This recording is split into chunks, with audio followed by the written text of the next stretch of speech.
Bueno, yo voy a explicar sobre los géneros literarios.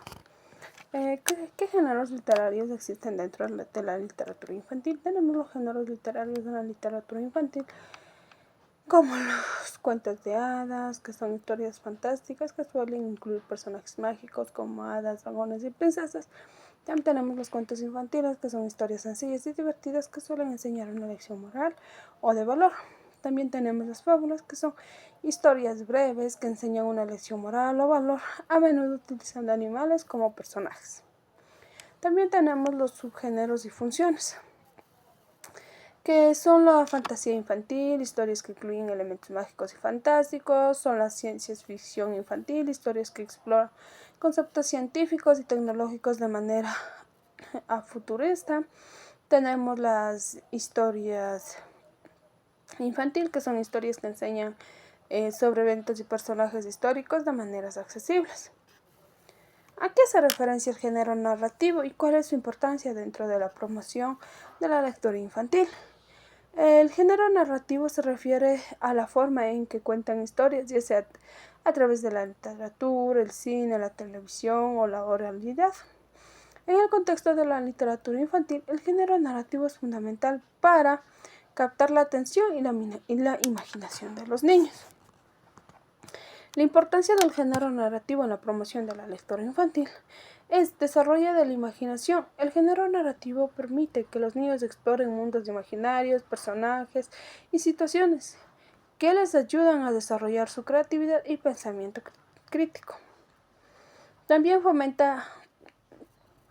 de la empatía, que son las historias narradas, pueden ayudar a los niños a comprender y sentir empatía hacia otros personajes y situaciones, lo que les ayuda a desarrollar habilidades sociales y emocionales. Aquí hay algunos ejemplos que se pueden usar en niños de educación inicial, que serían los cuentos clásicos, que es La Cenicienta. Un clásico de la literatura infantil que enseña sobre la bondad, la paciencia y la perseverancia. También tenemos El gato con botas, que es un cuento divertido que enseña sobre la astucia y la inteligencia.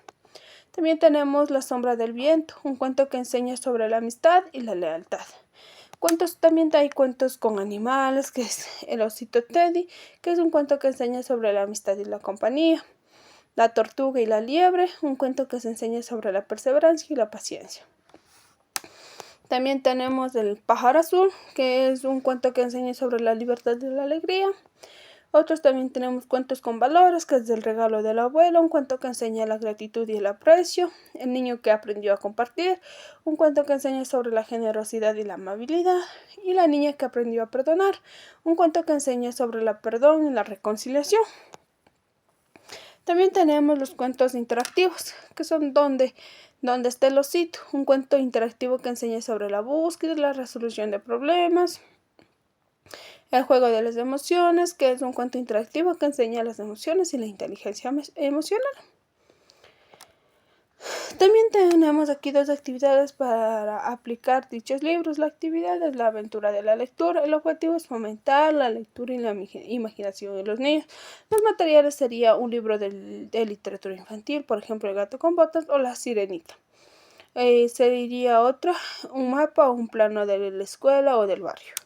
También serían los marcadores o lápices de colores. Y las instrucciones sería: lee el libro con los niños y pide que identifiquen los personajes principales y el escenario. Pide a los niños que imaginen que son uno de los personajes del libro y que tienen que realizar una misión o una aventura en la escuela o en el barrio.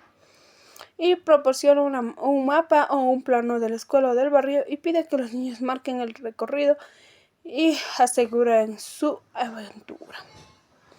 Pide a los niños que describan una breve historia sobre la aventura y que ilustren dibujos o marcadores. Finalmente, pide que los niños compartan sus historias y dibujos con el grupo. También tenemos como la actividad 2, tenemos el teatro de la imaginación, que el objetivo es fomentar la creatividad y la expresión dramática de los niños. Como materiales tenemos un libro de la literatura, que sería, por ejemplo, El Rey León, La Bella y la Bestia. El vestuario y accesorios, la música y sonidos también tenemos. instrucciones sería que lea el libro, que pida a los niños que elijan el personaje del libro, que preparen un disfraz y accesorios para representarlos. Divide a los niños en grupos y pide que preparen una escena o una secuencia de escenas pasadas en el libro. Y finalmente pide a los niños que actúen sus escenas y que compartan su creatividad con el grupo. Gracias.